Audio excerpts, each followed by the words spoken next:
Grand Surveyor Valera stood at the command deck of the Nexus Prime, her crystalline form refracting the pale blue light of Earth as it hung suspended in the viewport before her. 3 pairs of sensory appendages carefully analyzed the planet's data streams while her primary consciousness processed the initial survey reports. Everything about this world screamed primitive to her highly evolved senses. Most fascinating, secondary analyst Corvin chimed in, his resonance frequencies conveying barely concealed amusement. These humans still rely on combustion engines for atmospheric travel. They haven't even unified their planetary government. According to our scans, they spend more resources on internal conflicts than space exploration. Valera's crystalline structure vibrated in what her species considered laughter. The Nexus Collective has catalogued over 10,000 civilizations, Corvin. Trust me when I say that Earth ranks among the most unremarkable we've encountered. The survey fleet had arrived in Earth's solar system 3 cycles ago, their quantum cloaking technology rendering them invisible to the planet's primitive detection systems. 12 ships, each carrying the most advanced scientific minds the collective had to offer, positioned themselves in geosynchronous orbit around the blue world. Chief biologist Zenny materialized beside them, her gaseous form swirling with shades of green and gold that indicated excitement. Grand Surveyor, I've completed my preliminary analysis of the target zone. The Amazon rainforest contains the highest concentration of biological diversity on the planet, making it ideal for our first research base. And the local organisms? Valera inquired, more out of protocol than actual concern. Primitive carbon-based life forms, Zenny dismissed. Though I must note an unusually high concentration of microscopic organisms in both the soil and atmosphere. Nothing our containment fields can't handle, of course. Valera's crystalline structure pulsed with authority. The collective's technology has evolved beyond the need to fear primitive biological agents. Our ancestors transcended such vulnerabilities eons ago. Proceed with the establishment of Base Alpha. Within hours, the first research team descended through Earth's atmosphere, their ship cutting through clouds as they approached the Amazon rainforest.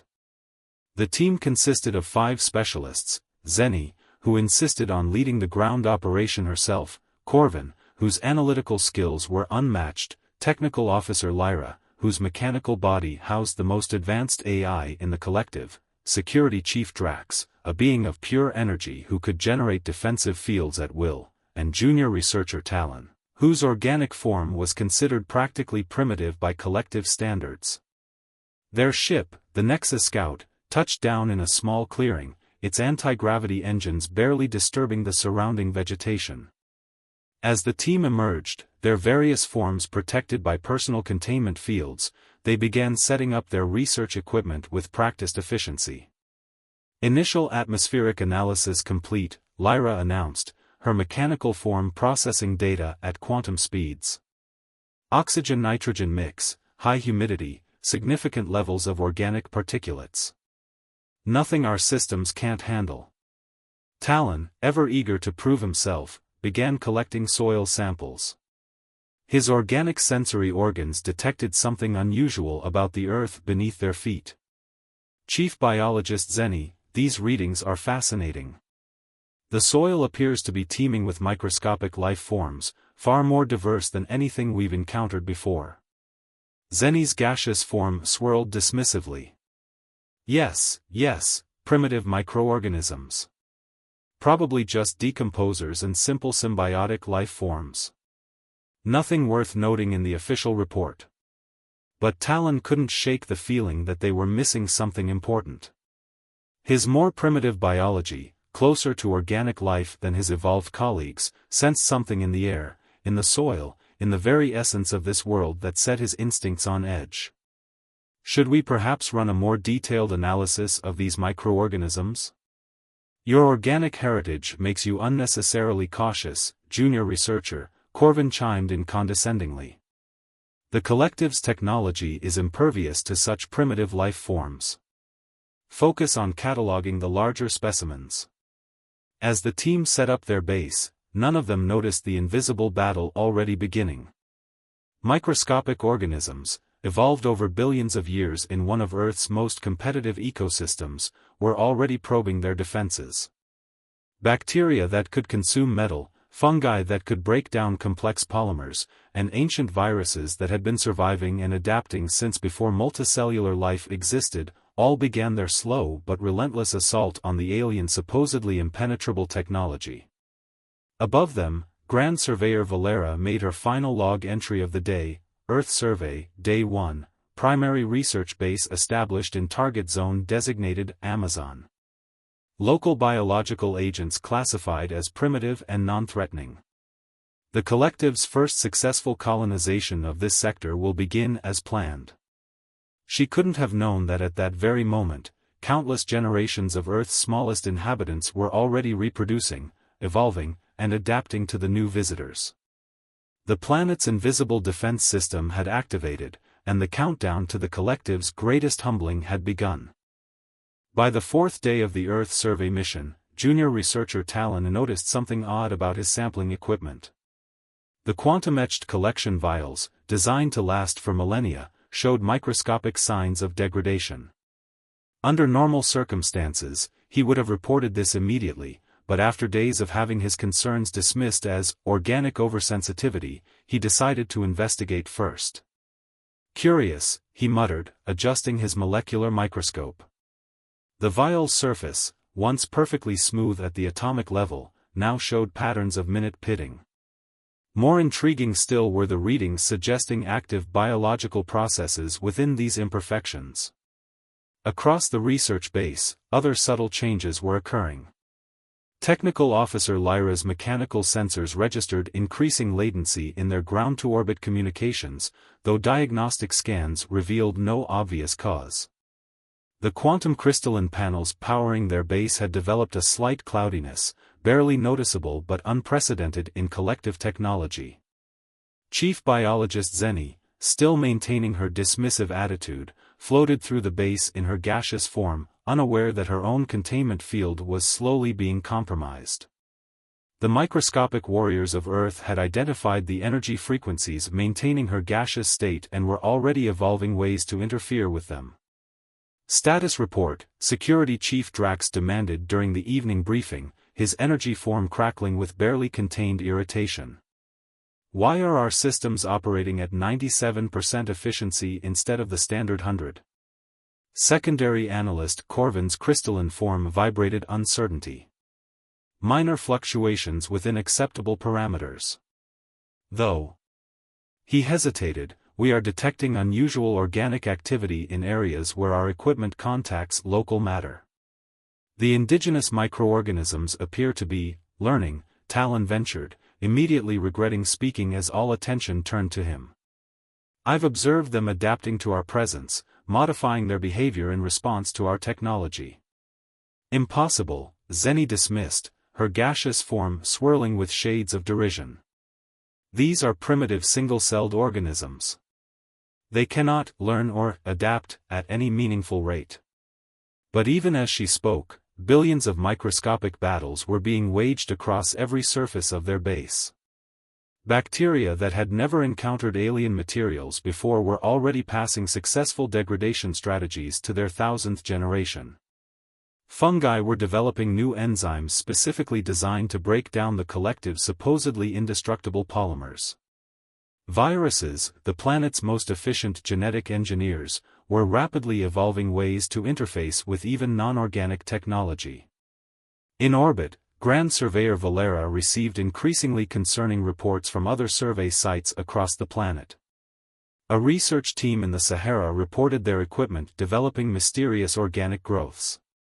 Another team in the Pacific Ocean found their underwater sensors inexplicably failing. Even their atmospheric probes were showing signs of unprecedented degradation. Update security protocols, she commanded, her crystalline form pulsing with the first hints of worry. Increase containment field strength by 20% across all operations. But Earth's defenders had already adapted to their existing containment fields. Increasing their strength only provided new challenges for the microorganisms to overcome, accelerating their evolution. The planet's invisible army had spent billions of years preparing for any threat, and the collective's arrival had simply provided them with new opponents to conquer. In the Amazon base, Talon noticed something else. The local insects had begun behaving differently around their equipment. Ants marched in new patterns, carrying microscopic passengers that would prove devastating to the aliens' technology. Butterflies and moths, their wings coated with adapted spores, spread Earth's defenders far beyond the immediate vicinity of the base. Our long-range sensors are now operating at 94% efficiency, Lyra reported, her mechanical voice containing something that almost sounded like concern. We're also detecting unusual energy signatures from the surrounding vegetation. The trees themselves had joined the battle, their ancient root networks spreading signals through the fungal internet that had existed in the Amazon for millions of years. Earth's ecosystem, infinitely more complex and interconnected than the collective had imagined, was coordinating its defense through channels they couldn't even detect. As night fell over the Amazon, Talon made one final entry in his personal research log: "I believe we have gravely underestimated this world. We saw only the surface, the primitive technology, the divided nations. We failed to recognize that Earth's true strength lies in its smallest inhabitants, in the invisible armies that have been waging microscopic wars since life first emerged from the primordial seas. We thought our technology made us superior, but we never stopped to consider that evolution might be the most sophisticated technology of all." In her orbital command center, Grand Surveyor Valera received the first truly alarming report. 3 of their quantum communication relays had gone completely dark, their supposedly eternal power sources mysteriously depleted. The collective's technology, believed to be impervious to any primitive world's defenses, was facing an enemy it had never prepared for, an enemy too small to see but too numerous to defeat. The awakening of Earth's microscopic defenders was complete, and the true battle was about to begin. Grand Surveyor Valera faced the most difficult decision of her long career as she studied the deteriorating situation on Earth. The efficiency of their technology continued to decline despite every countermeasure they deployed. Her crystalline form flickered with distress as she reviewed the latest reports from the Amazon base. "Impossible," she whispered, watching through quantum-linked sensors as entire sections of their supposedly indestructible equipment developed mysterious organic growths. "Our technology has conquered the plasma storms of Rigel, the quantum anomalies of the Carina Nebula. How can primitive microorganisms breach our defenses?" In the Amazon base below, the situation had become critical. Technical Officer Lyra's mechanical body showed the first signs of unprecedented degradation. Her outer shell, designed to withstand the heart of a supernova, was being slowly but systematically broken down by a consortium of bacteria that had evolved to consume exotic metals. "My systems are operating at 73% efficiency," Lyra reported, her voice containing noticeable static. "Unknown organic agents have penetrated my quantum circuitry. Standard decontamination protocols have proven ineffective." Security Chief Drax, whose energy form had previously seemed immune to any physical threat, discovered that ancient viruses had somehow learned to interfere with his quantum state. His attempts to generate defensive fields now resulted in unstable fluctuations that threatened to collapse the entire base's protection grid. "This is beyond concerning," he admitted, his energy form flickering erratically. "These organisms aren't just adapting to our technology, they're weaponizing it against us." Chief Biologist Zenny, who had been the most dismissive of Earth's microscopic life, made a startling discovery. Her gaseous form had begun to solidify in patches, affected by microscopic organisms that had learned to alter the quantum fields maintaining her state of matter.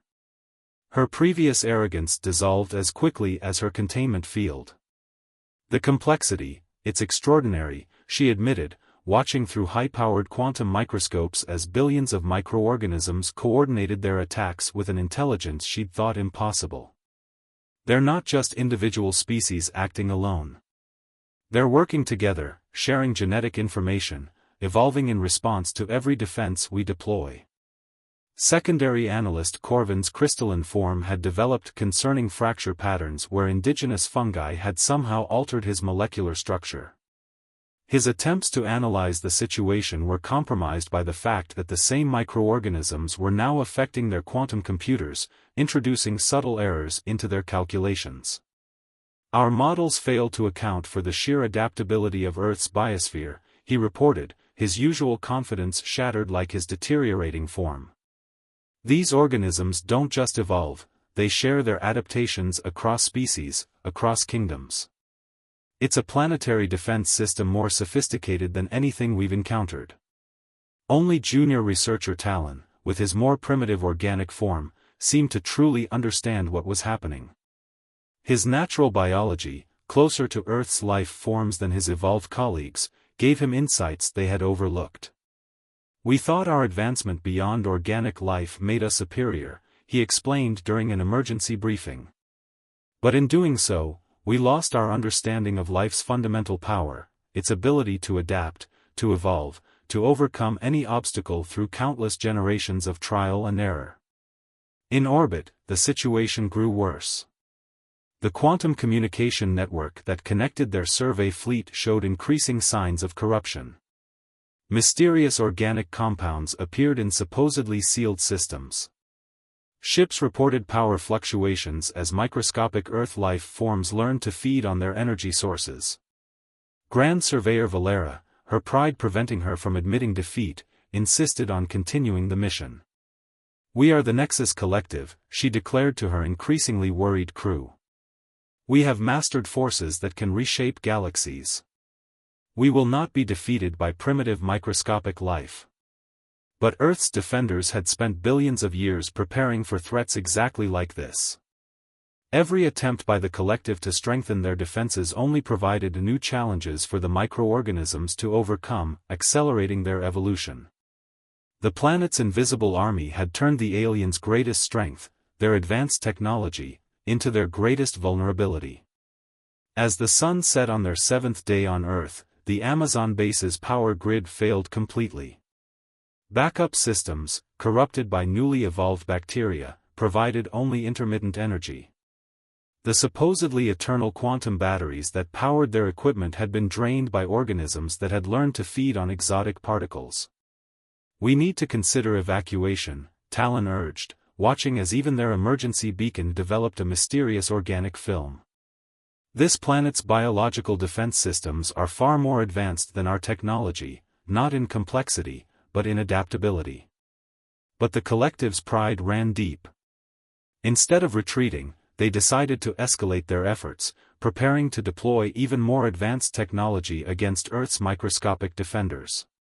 They couldn't know that this decision would lead to their most devastating losses, as Earth's invisible guardians prepared to demonstrate just how powerful evolution could be against even the most advanced civilization in the galaxy.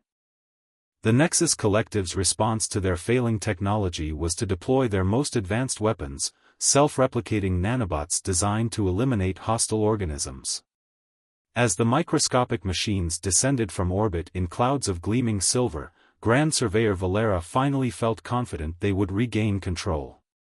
"Let Earth's primitive life forms face true technological superiority," she declared, her crystalline form pulsing with renewed pride. But she had catastrophically misunderstood the nature of the threat they faced. Within hours, the nanobots began behaving erratically. Earth's viruses, the original masters of genetic manipulation, had somehow infected the quantum programming of these artificial constructs. Bacteria that had spent billions of years fighting off competing organisms quickly learned to break down the exotic materials comprising the nanobots. Most terrifyingly, some microorganisms began incorporating the aliens' own technology into their rapid evolution. In the Amazon base, Technical Officer Lyra watched in horror as her diagnostic screens showed the nanobots being not just destroyed, but repurposed. "The indigenous organisms are absorbing our technology," she reported, her mechanical voice crackling with increasing distortion. "They're using our own quantum engineering principles to enhance their evolution." The crisis reached a new level when Security Chief Drax's energy form began to destabilize completely. The viruses that had learned to interfere with his quantum state had shared this ability with billions of their descendants, each generation more effective than the last. His attempts to maintain coherence became increasingly desperate. "My containment field is failing," he announced, his voice fluctuating wildly across multiple frequencies. "The organisms have learned to, they're actually feeding on my energy signature." Chief biologist Zenny, her gaseous form now more solid than gas, made one final discovery before her own containment failed. "These microorganisms aren't just adapting to our technology," she reported, her voice filled with a mixture of terror and awe. "They're using it to accelerate their own evolution. Every defense we deploy becomes a template for their advancement." The collective's mighty survey fleet in orbit began experiencing catastrophic failures. Ships that could survive supernovas found their hulls being systematically broken down by bacteria that had learned to consume exotic matter. Quantum computers that could calculate the movements of galaxies were corrupted by microscopic life forms that had figured out how to alter their fundamental programming. Secondary analyst Corvin, his crystalline form now webbed with fractures, attempted one last analysis of their situation. "We didn't just underestimate Earth's life forms," he realized too late. "We failed to understand that their primitive nature was their greatest strength. Their simplicity allowed them to adapt and evolve in ways our perfect technology never could." Junior researcher Talon, whose organic nature had given him better resistance to Earth's defenders, watched as the base's quantum shields finally collapsed completely. The air itself seemed alive with microscopic activity as billions of years of evolutionary potential was unleashed against the collective's technology. "Evolution," he observed, documenting the collapse of the most advanced civilization in the galaxy, "is the ultimate weapon. It doesn't rely on perfection, it thrives on imperfection, on constant adaptation and change. Our technology was too perfect, too rigid. We never stood a chance." In orbit, Grand Surveyor Valera received the most devastating news yet. The nanobots they had deployed, now reprogrammed by Earth's microscopic life forms, had begun spreading through their fleet. Ships started disappearing from her quantum sensors as their very matter was broken down and repurposed by the planet's invisible defenders. "Emergency protocol initiated," she finally announced, her crystalline form showing signs of the same degradation that had claimed her ground teams. "All surviving ships, prepare for immediate departure." But retreat would not be easy. The microorganisms had learned to survive in the vacuum of space, hitching rides on debris from the deteriorating ships.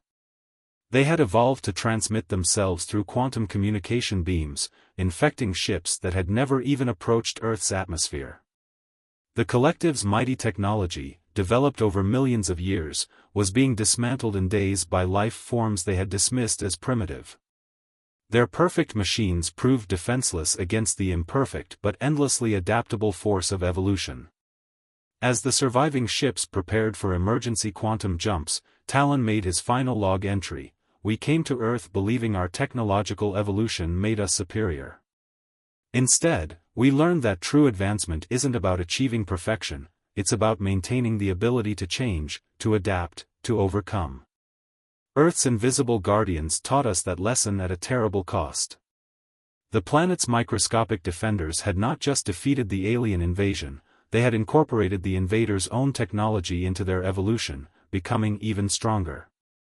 Earth's biosphere, already the product of billions of years of development, had just taken a quantum leap forward, ensuring that any future visitors would face an even more formidable defense system. The retreat of the Nexus Collective from Earth became a desperate race against extinction. Of the 12 mighty ships that had arrived to survey this primitive world, only 5 remained operational enough to attempt a quantum jump. Grand Surveyor Valera, her crystalline form now corrupted beyond repair, directed the evacuation from her failing command center. "All remaining vessels, execute Emergency Protocol Omega," she commanded, her voice distorted by the microscopic invaders that had breached even her personal containment field. "Purge all systems, abandon all compromised technology. Survival is now our only priority."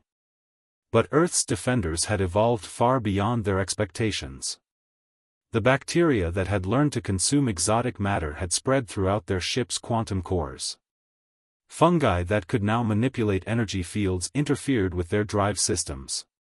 Viruses that had mastered their quantum programming corrupted every computer they tried to use for navigation.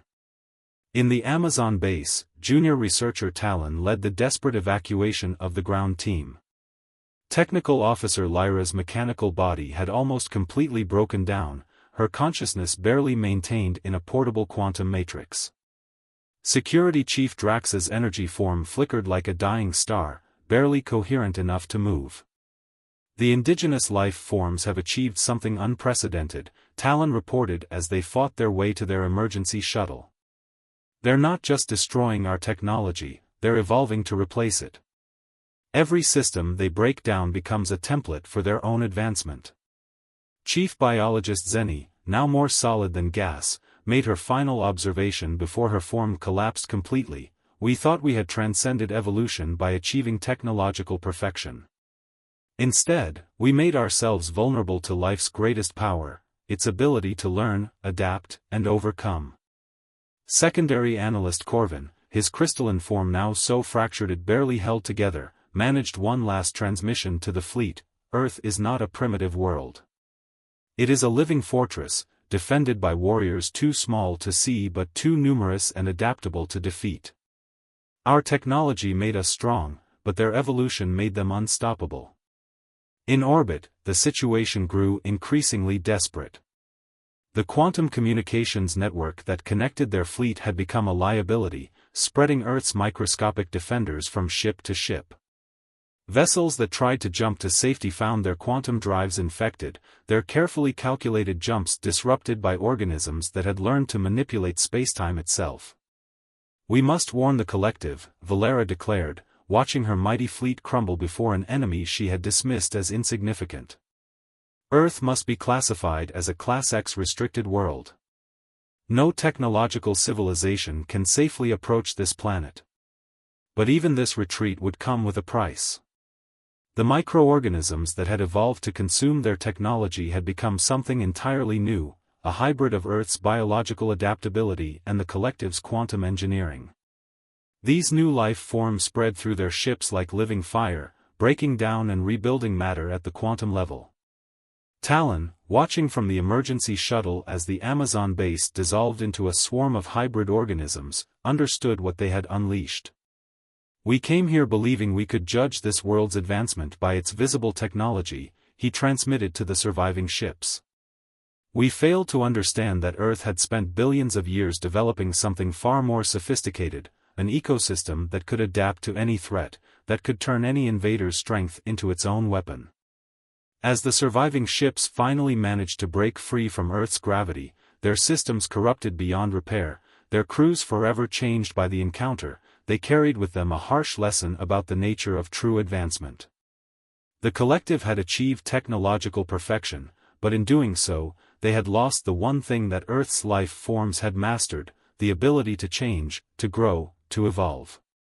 Grand Surveyor Valera made her final log entry as their damaged ships limped away from the blue world that had humbled their civilization. "We came to Earth seeking to demonstrate our superiority.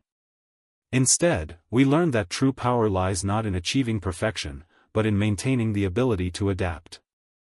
Earth's invisible guardians taught us that evolution, messy, imperfect, but endlessly creative, is the greatest technology of all." Below them, Earth continued its silent rotation, its microscopic defenders now enhanced by their encounter with advanced technology. The planet's biosphere had grown stronger, incorporating quantum engineering into its evolutionary arsenal. Any future visitors would face not just Earth's original microscopic armies, but hybrid organisms that could adapt and evolve at the quantum level. In the end, the Nexus Collective's greatest contribution to the galaxy was not their technology, but the lesson they learned from their defeat. In the endless dance of survival, the ability to change will always triumph over the illusion of perfection. Earth's invisible guardians had not just defended their world, they had demonstrated that life itself, in all its imperfect, ever-evolving glory, was the most sophisticated force in the universe.